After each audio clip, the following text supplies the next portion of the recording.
So never give up. Without commitment, you'll never start.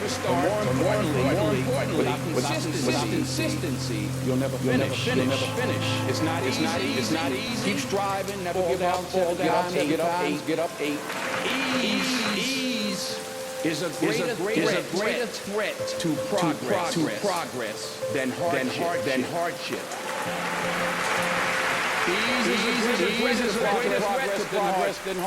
So what is going on, you guys? Welcome back to the channel. My name is Bria K. If you are new here, welcome. Hello. If you've been here before, what's up? Welcome back. As y'all can see by that title and that thumbnail, I really just want to give y'all the rundown on how I lost 30 pounds naturally over the past year. What really brought me to that point, maintain and stay consistent with this wellness journey. Okay, so I'll give you all a quick brief history. I had struggled with my weight since childhood, emotional eating, binge eating, all of these things, right? So by the time I got to adulthood, I wasn't really happy with my weight, but I didn't know the root cause of my weight, which isn't always just overeating, okay? Sometimes it can be hormonal and insulin resistance. Most of these things I did experience, right? But that's why changing my diet was so imperative, so crucial. From the beginning, January of last year, I asked God to help me lose weight naturally. I wanted to sustain the results. I wanted it to be a lifestyle change, like a wellness thing instead of just losing weight, right? This is key because I could have lost 30 pounds in like 3, 4, or 5 months, but the fact that I did it over the course of like a year, it's gonna help me to keep it off because I've learned lifestyle changes. I was able to dig into the root cause of the weight and not just do a fad diet like keto, these other fads out here that will help you lose the weight quickly, but as soon as you stop doing that, you gain it all back. So I guess I already spilled the beans. The first thing I did differently on this weight loss / wellness journey was to invite God into the equation. I'm so serious, y'all. On my own, I'm not a consistent person and I'm not as disciplined. But when I asked God to help me make these lifestyle changes, He helped to hold me accountable. On the days I did not want to go to the gym, He lit that fire in me to remember why I started. So I would go to the gym some days crying, just tired after work. But, you know, God's strength and power is made great in our weakness. So anytime I feel like I couldn't keep going, I would just draw on that strength that God would give me and that little nudge. I would go to the gym crying. I would be sitting at the table with people eating delicious, delectable food, but God would give me the self-control and the ability to not touch it, right? I mean, I'm talking being at birthday parties and saying no to a big old hunk of cake. I used to love sweets and sugar, right? But only God can help us break ties to these addictions and strongholds to food in our lives. God also helped me identify when I was eating, when I was not hungry, out of boredom, out of celebration, out of emotional distress. I was not regulating my emotions or expressing my emotions in the healthiest ways. I would just eat. If I was happy, if I was sad, if I had a long day, I'll be transparent. I would go to the grocery store and get me a big old pack of cookies and just chow down, and I wouldn't feel it, right? I never felt fulfilled, which meant something else was going on mentally, right? It was giving me a boost of serotonin or dopamine, but it wasn't fixing anything. So weight loss and wellness is so much more than just a physical body change. Your mind has to undergo a shift as well, right? So that brings me to my second helper here, was a made up mind, okay? I was tired of looking in the mirror and just being sad at what I saw. I wasn't overly insecure because, you know, over the past few years, being thick and curvy is in, so it wasn't that, but I just knew I could be healthier. I was diagnosed with pre-diabetes last year, and I have a history of diabetes and all that stuff in my family that runs out with me.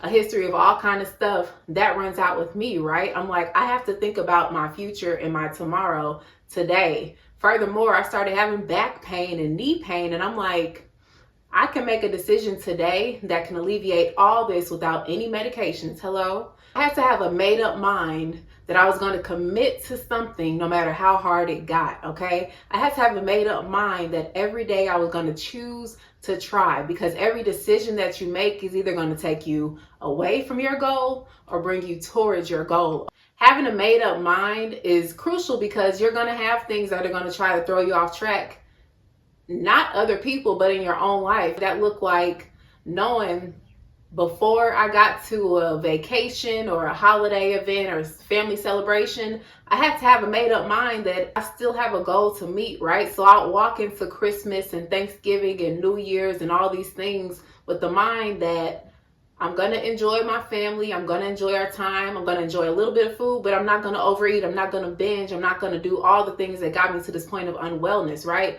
Your mindset has to change, okay? Because if you start getting weak around the holidays, you can easily put on 10, 15 pounds and be, backtrack on your progress. These are things that used to get me in the past. So my weight would go up and down and up and down. And I'm just like, oh, well, the holidays threw me off. The cold winter months threw me off. No. Nothing can throw you off but you. So having a made up mind is essential, okay?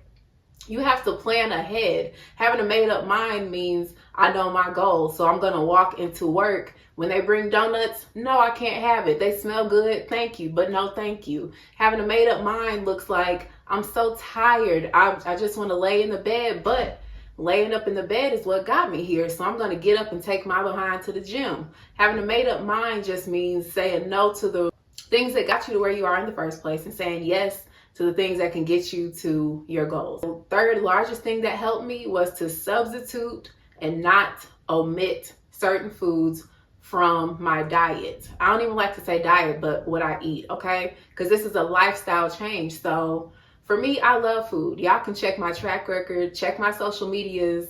I used to run a food business, you know what I'm saying? Like, I love food. I think it's one of the pleasantries in life that we get to enjoy.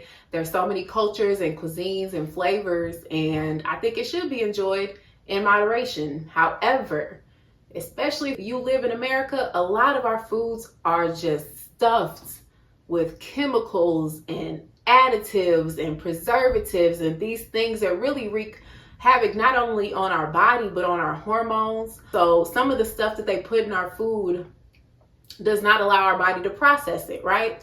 A lot of people aren't having regular bowel movements. A lot of people are chemically unbalanced or hormonally imbalanced because the food has certain hormones and chemicals that throws it off to the point that even if they're getting the right activity or the right foods, they're still not able to digest food properly and they'll put on weight because your body has a natural chemistry that it needs to stay at, okay? So I had to learn about all these things and cut out a lot of processed foods, fried foods, sugars, all things that my body reacted negatively to.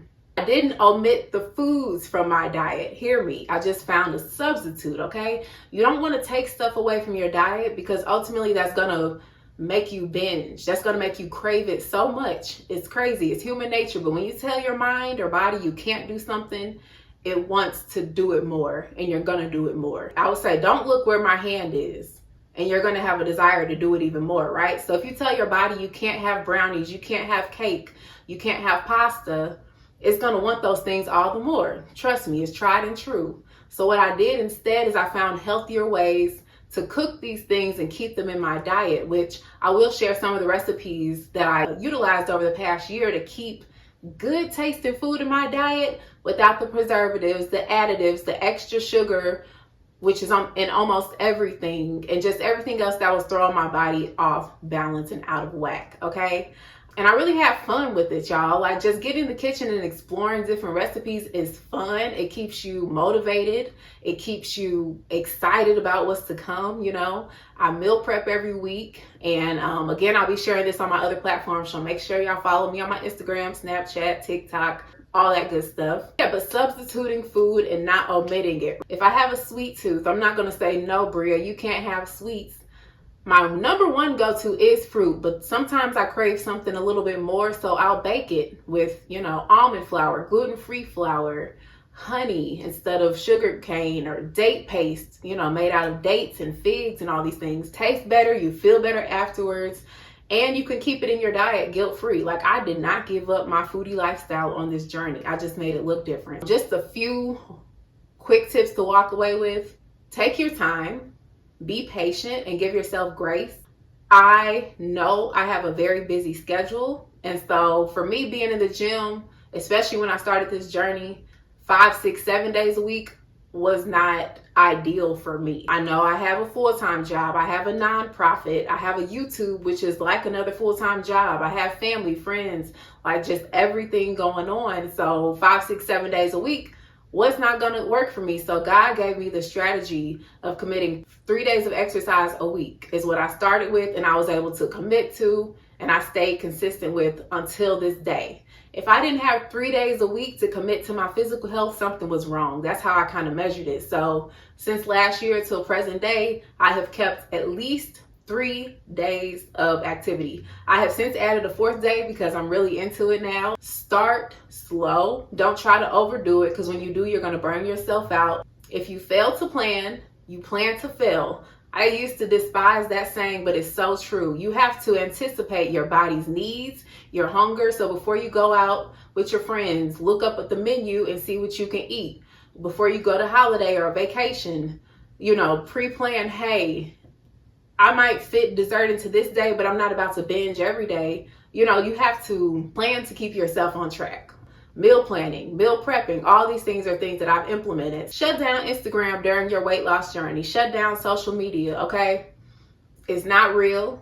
A lot of what you see, a lot of the women you see on there is no shade at all. I'm not speaking about it against it at all, but if you're interested in a natural weight loss journey or natural wellness journey, know that a lot of what you see on Instagram, these women have had liposuction, BBLs, used ozempic, or just other forms, surgery or means of getting their body that way, right? But if you want to look back and be proud of the work that you did yourself and sustain long-lasting results that look good even as you age, go the natural route and don't compare your success or compare anything about you to anybody else, right? Don't weigh yourself every day. That's going to drive you crazy.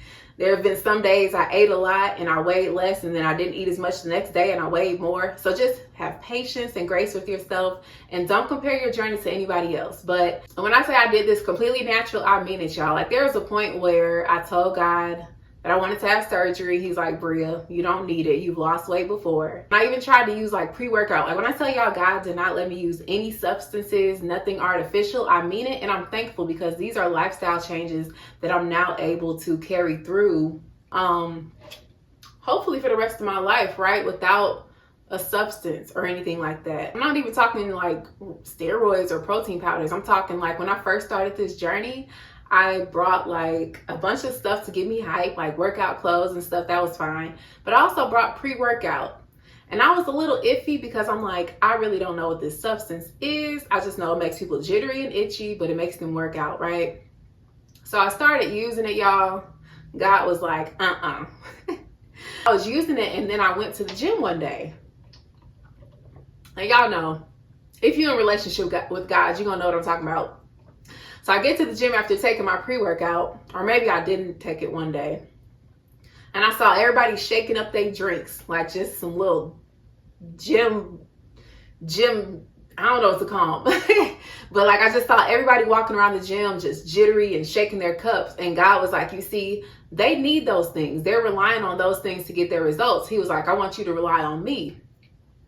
And I was like, dang, God, I can't even take pre-workout. But he's like, if you invited me into the equation, you need to allow me to lead you through this process. So I was a little hard-headed, so I kept trying to take it. But I was having like too many side effects. How many know God's not going to let you do something that you're not supposed to be doing? So I was having like heart palpitations, sleepless nights. I think I had like a nosebleed or two. So I was like, okay, we're done with the pre-workout, right? But just know, when you invite God into the equation, he can overcome anything, any obstacle that you have on your journey, whether it's a wellness journey, whether it's a journey to better finances, better relationships. But when you put him first and keep him first, anything that your personality or bad habits or your traumas or whatever from the past tries to overshadow, he can knock it out, okay? I used to go to the gym crying after work, y'all. I would be so tired because my body was used to laying down, taking naps after work. That's just what it is. Work is exhausting to me, right? But he'd get me up, cry my few tears, and I'll be in that gym, So God has been and continues to be instrumental in this journey. And I want y'all to hear that, because it's really true. I've done fad diets before. I've lost a lot of weight by going hard 5, 6, 7 days a week, gained it back, so nothing lasted. I got results out of my own flesh and out of my own might, but this is lasting, y'all. And it's getting better over time. I'm now thinking about fitness and wellness on a different level that I've never thought of before.